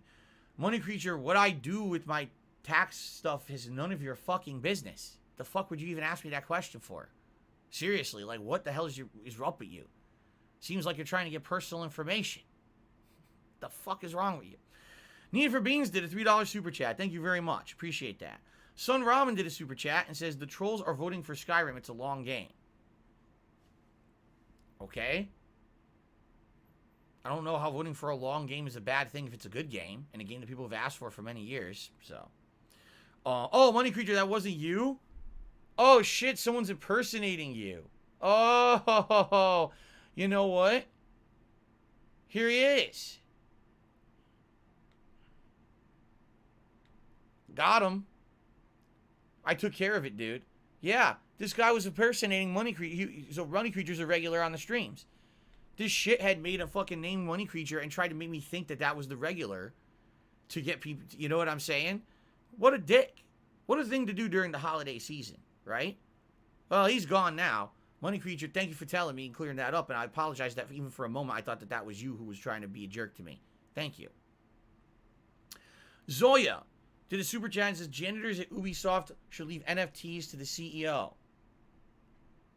I have no idea what that means. Tom Willis Show just said, hey, Phil, I just started working for the IRS. Can you please send me all of your personal information right now? Sure. Let me go right. Let me go ahead. Anyway. All right. So, guys, that's thanks for the money, today. Stupid fuck. Preaching podcast. Craig doesn't give a crap about Phil. That whole screw attack story was an incoherent lie. Every once in a while, I likely will take you down memory lane with a show like this where we talk about a topic that's actually important to me for my history. Although it really doesn't apply to my current day content, it doesn't mean it's not something that's not meaningful or interesting, right? Like I said, I understand. You get people who are being completely dicks in the chat, like, oh, what's Phil talking about? What does this have to do with games today? Seriously, people are just so fucking stupid. Can't you tell when something is meaningful to someone that maybe they want to talk about it publicly to the people who they associate with all day, every day?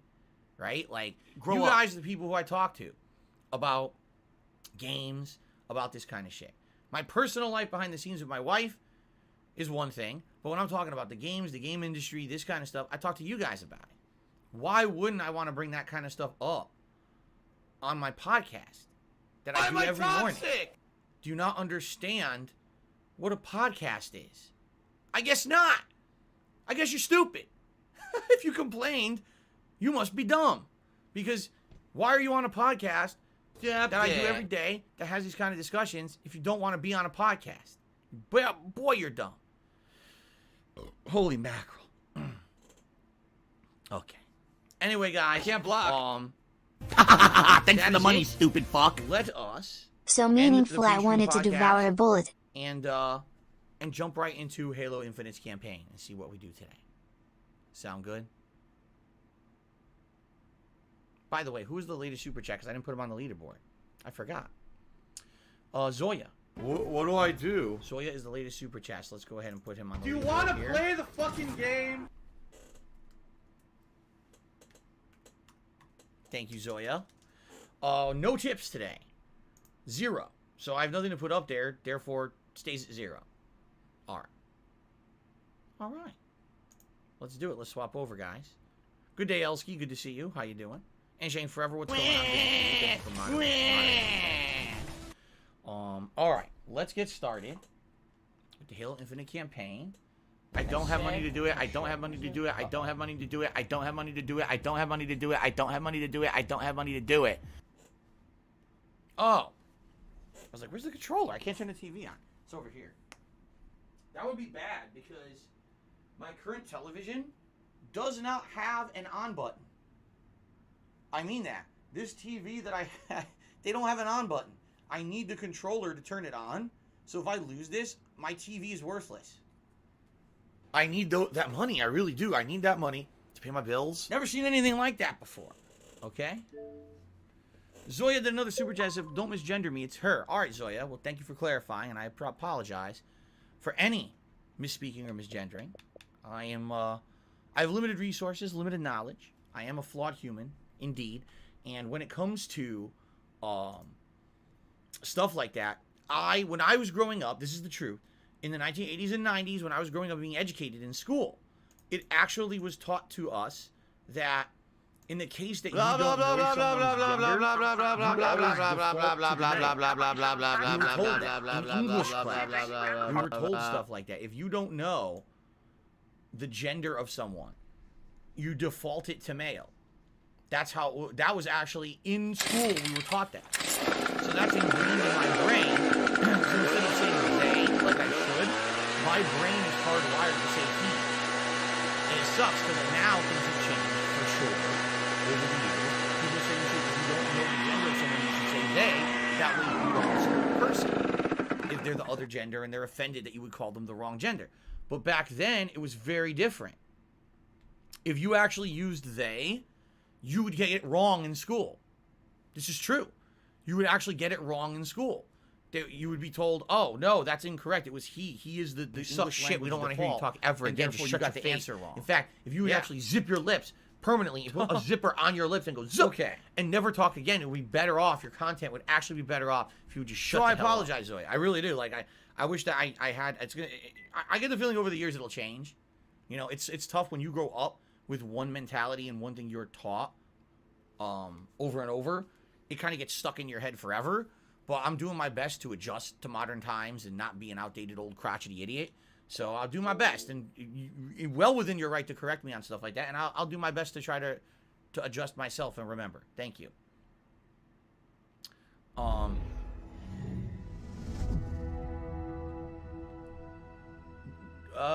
happened here? Oh, here we go. Blueberries and bacon. Did a super chat telling me about, did I hear Dr. Disrespect started a game studio? Yeah, that's old news. Like, that was announced either like way earlier this year or last year that he was going to do that.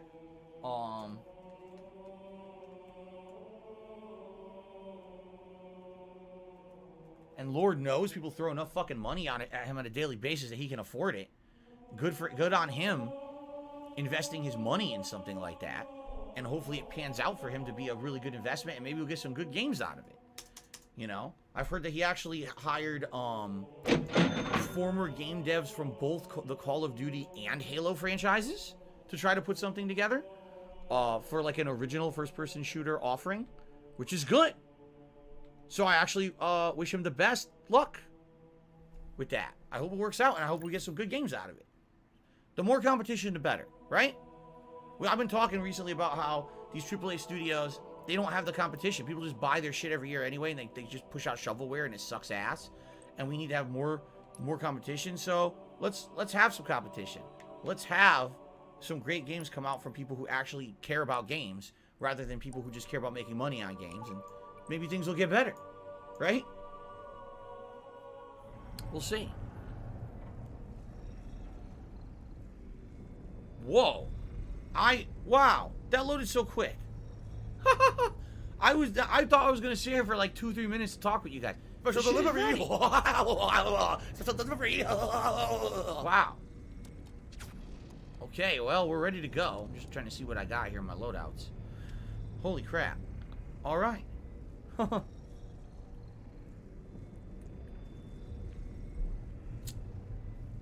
Oh, see, this is funny, though. Now, Need for Beans, before we start recording, he says, smart response, but don't tell me Dr. Disrespect cares about games. He only cares about money. Even if you could argue that Dr. Disrespect is all about the money, which I don't know, because I don't watch the guy's content, nor do I know anything about it. Oh, here we go. Now he's talking about WWE champions. So he's a piece of shit. I would still argue that he cares more You about piece games of in the game donkey shit. than a CEO How about of fucking Activision, Bobby Kotick, or, you know, Yves Guillermo, who we talked about today, who wants to put NFTs in all his games. You know, this guy wants good games because he's a content creator, and obviously if good games are out, he can play them and make money that way. He makes money through the enjoyment of good games, while people like Bobby Kotick and Yves Guillermo, or whatever his name is, make money by nickel and diming consumers and adding no value at all, and they're happy about it. Like, literally, Yves was happy about NFTs in games. While everyone was telling him it's a bad idea, he was rejoicing that it's like loot boxes, so. Okay. Are you guys ready? Here we go. Alright, ladies and gentlemen, welcome back to the campaign of Halo Infinite. Last time around, we stormed the Spire and had a little bit of problems with the weapons, the AI that was working with the entire game. The weapons were being taken over by the Harbinger, and that's what was the leader. She didn't like that very much, and now basically doesn't like that so cheap. So it'll be interesting to see how this relationship changes over the game. We're at the top of the Spire right now. I don't know how much more we have in the Spire, but I do know that there's at the very least one more major open area in the game that we have not been to here. Where likely there's a lot of items, probably more base takeovers, VIP targets, etc. that we need to do. So, we're gonna finish up the Spire. Thanks for the money, Then we're gonna stupid head fuck. up there and do that content. Dr. and Bathrooms arc really, incoming. that appears to be kind of the end game stuff.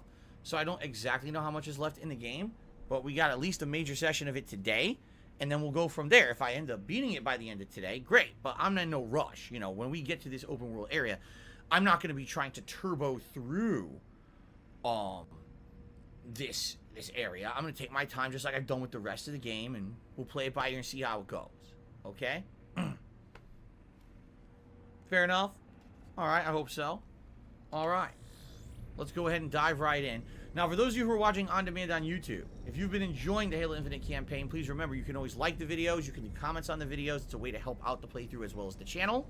Are you two done yet? Totally. I mean, the Spire. So did I, mostly. We're nearly at the top. See? Because something is being built. Well, rebuilt. What is it? Something big.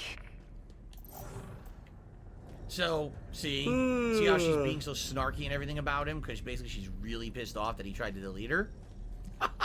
Okay. The only other thing I wanted to say before we get started is I had a big discussion with people on my pre-stream today about some stuff this week. For example, we're changing up the reward goals for contributions. There's a possibility of having festive Christmas hat be on the stream, Christmas vests, because it is Christmas week. We're 1 week until Christmas 2021. So you may see during the stream some other stuff outside of what I normally do on the stream. You're like, why the hell is Phil putting on a white up hat and a sweater and shit? That's why. We'll talk about that later, if and when contributions come in. For those rules, right now, you know, we're starting off nothing, so not even close. No reason to really talk about it. Just wanted to let you know ahead of time if you're wondering what the hell's going on. The Cha-King did a super chat and says, build back better to make DSP gaming great again. 2 political slogans in one makes it just like way worse. Combining those two. But thank you to the Cha-King for the super chat. I appreciate that. Okay. Let's continue. Yeah, like there's not going to be combat. Right. Hi. This configuration is superior to my last. Oh, it's the same guy. Oh, good. Him again.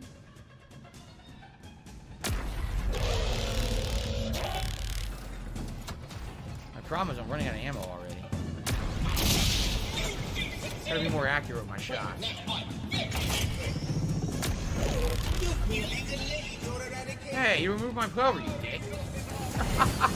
You ass. Wow, I died instantly trying to escape.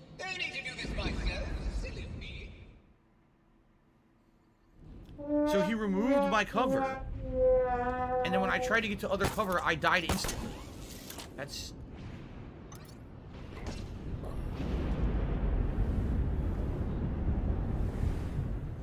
Are you a functional retard? I have to ask. Things are going awry right now. What is happening? Some weird stuff going on in the game. Failure levels rising. Oh, good. Him again.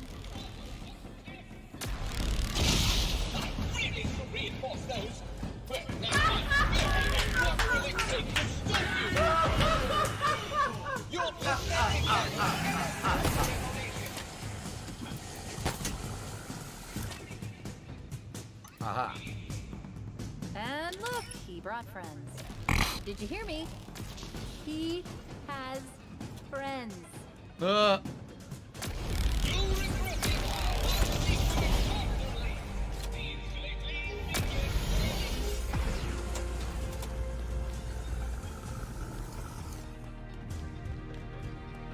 is annoying.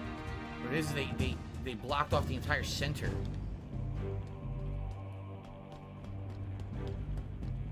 Entire center area here.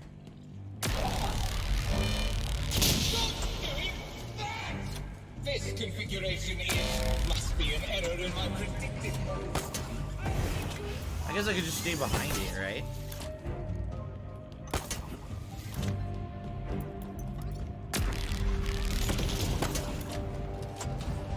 Just stay behind the central area, keep reloading when I get to these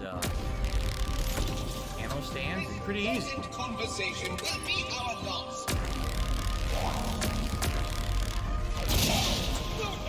Fun. Okay. Just gotta wait for target. There we go.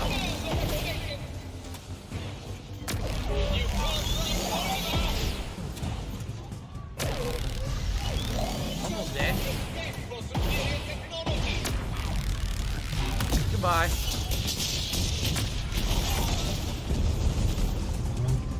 Alrighty then. Not so bad. At all, actually. That's him dealt with again. There should be an elevator that will get us up top. That was, actually easier than the first fight. Because that central area just provided pure cover. Didn't really, allow him to get any shots in on me. So, cool. Easy peasy, as they say. Alright. Onward. There's no way to recharge a grav hammer. Nope. Tried and nothing. None of those ammo things did it. Very nice. Upwards. And now loading. New area. I knew there was going to be a boss, but that was pretty easy. I thought we were going to fight the Harbinger. I didn't think we were going to fight the same guy again in a different form.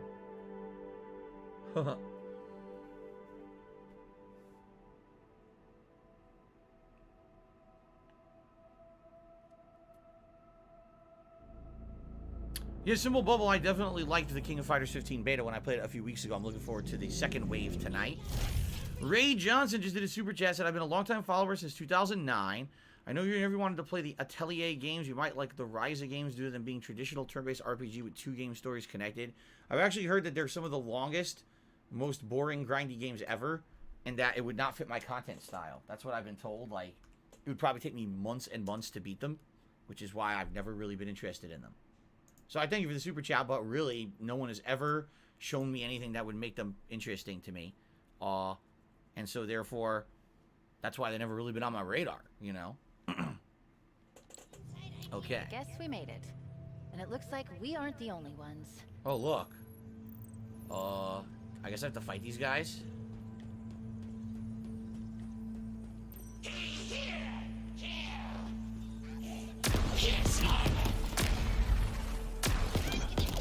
doing? You're being stupid.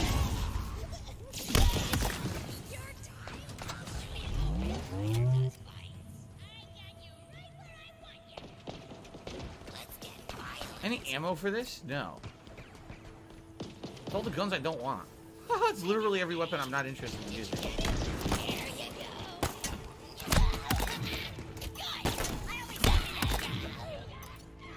Ah, sniper.